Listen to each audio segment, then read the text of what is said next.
Eu vou compartilhar com vocês aqui algumas curiosidades bíblicas, né? A palavra Bíblia, ela vem do grego, né? Do latim, melhor dizendo, biblos, que quer dizer livros. Que a Bíblia, na verdade, é uma coleção de 66 livros, né? São 39 livros no Antigo Testamento e 27 livros no Novo Testamento.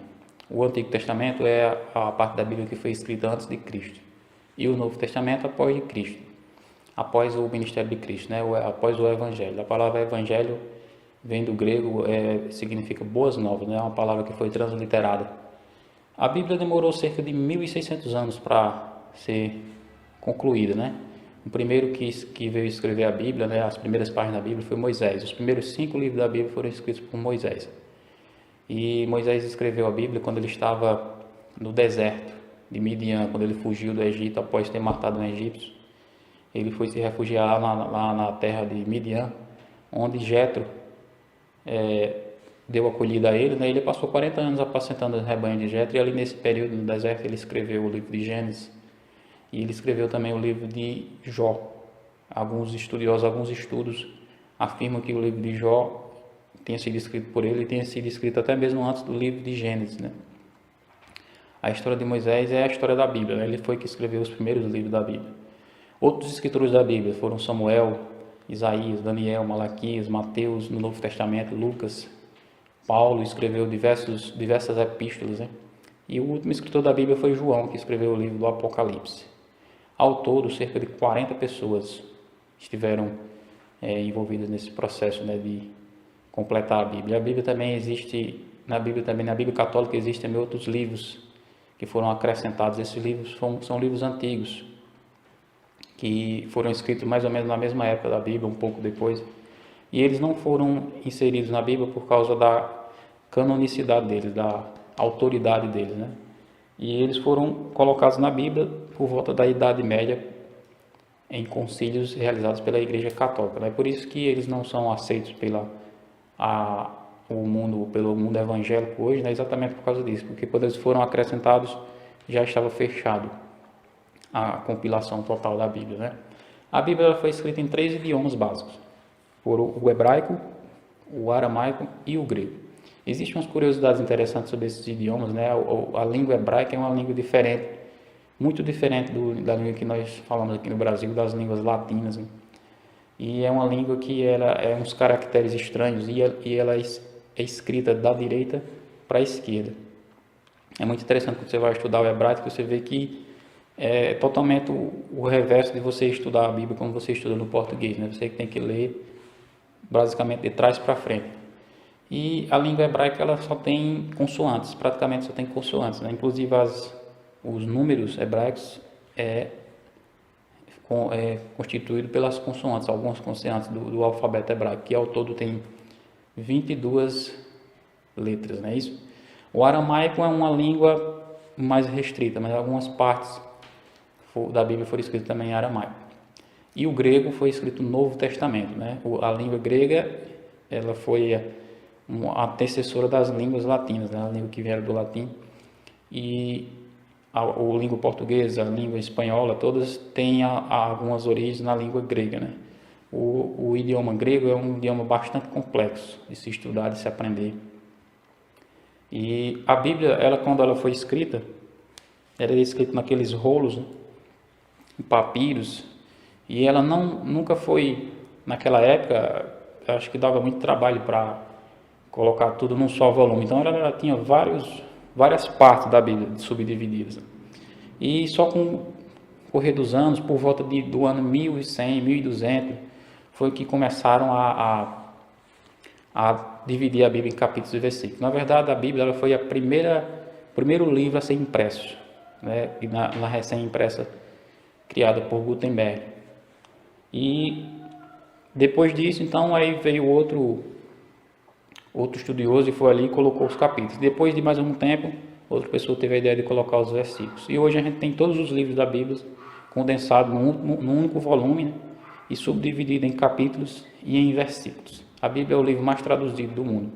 Mais de 1.200 línguas tem ela em seu idioma, né?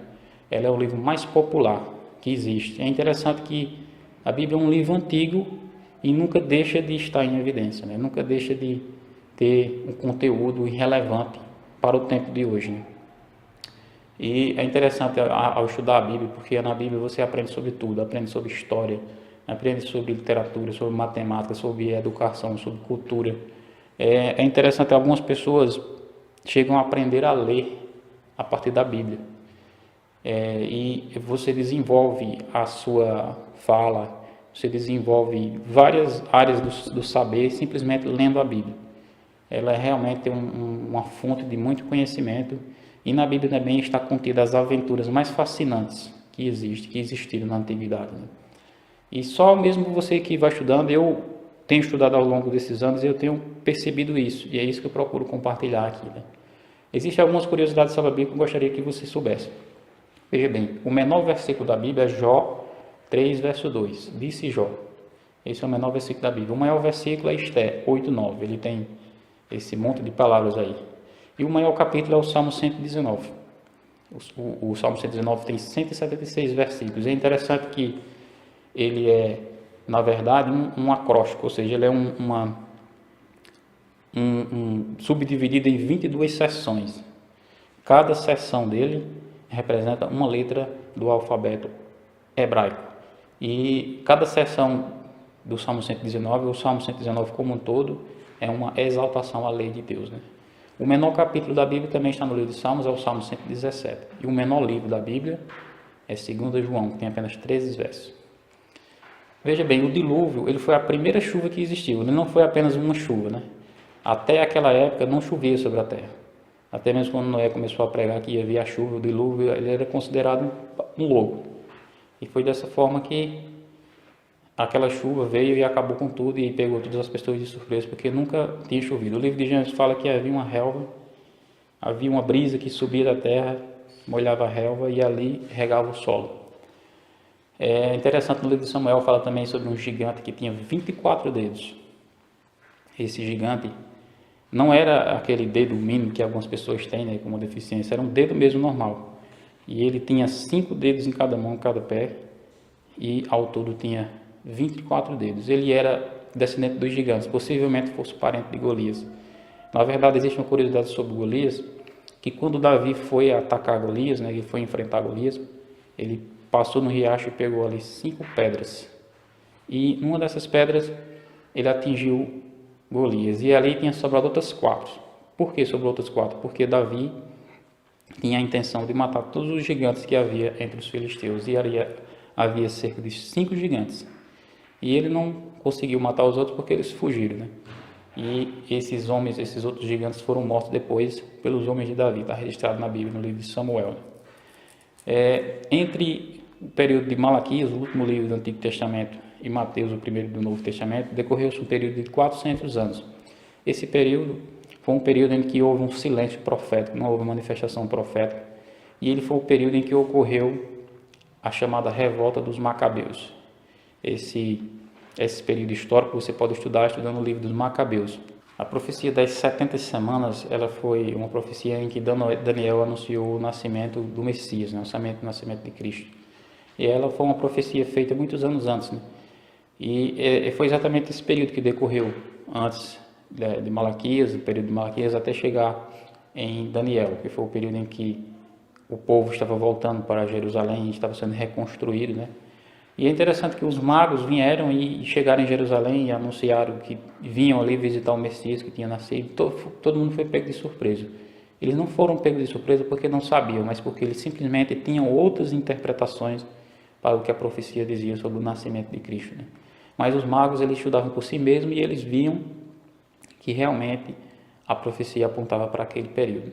Para que você coloque algumas informações, isso aí vai nos ajudar para produzir novos conteúdos, para a gente estudar bem o público que está acessando o nosso site, dessa maneira levar um material de mais qualidade para você. Então é isso, obrigado.